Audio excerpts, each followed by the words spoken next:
हजुरहरू माझमा आज चाहिँ मैले एउटा भिडियो लिएर उपस्थित भएको छु। यो चाहिँ पार्ट 2 भिडियो रहेको छ हाम्रो तारा थापासँग। र उहाँलाई चाहिँ आज उहाँले के भन्नुहुन्छ भने अब हिजोको दिनमा चाहिँ पानीमुनि माछा भन्ने सङ्ग गाउनु भएको थियो र आज चाहिँ अर्को नेक्स्ट सङ्ग गाउने भन्नुहुन्छ उहाँले। र हामीले भिडियो लिएर आउनेछौँ। अब म चाहिँ धेरै बेर बोल्दिनँ किनकि धेरै बेर बोलो भन्नुहुन्छ होला, अलिकति भिडियो नरमाइलो नै हुनसक्छ। अब केही कुराहरू तारा थापाबाटै सुनौँ, उहाँको परिचय सहित नै हामी भिडियोमा उपस्थित गराउनेछौँ। नमस्कार, म तारा थापा। म 8 वर्षको भएँ। हजुरहरूमा म उपस्थित भएको छु।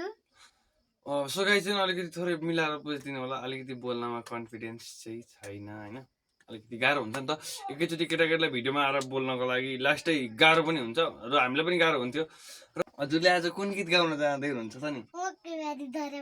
मकैबारी दरम हरियो काँक्रा कराम कराम गाइज होइन।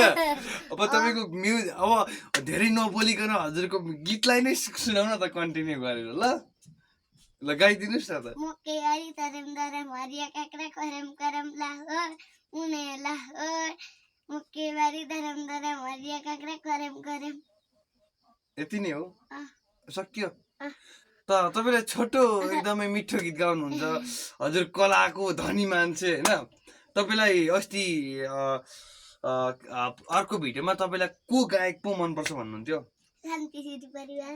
शान्तिश्री परिवार होइन, शान्तिश्री परिवार भन्नु ल, शान्तिश्री परिवार। यो भिडियो उहाँसम्म पुग्यो भने चाहिँ शान्तिश्री परिवारले अवश्य पनि हेर्नुहुनेछ र ठिक छ। अब अन्तिम चरणमा आइसकेका छौँ हामी भिडियो होइन। के भन्न चाहनुहुन्छ? Thank you so much everyone guys, thanks for watching my video.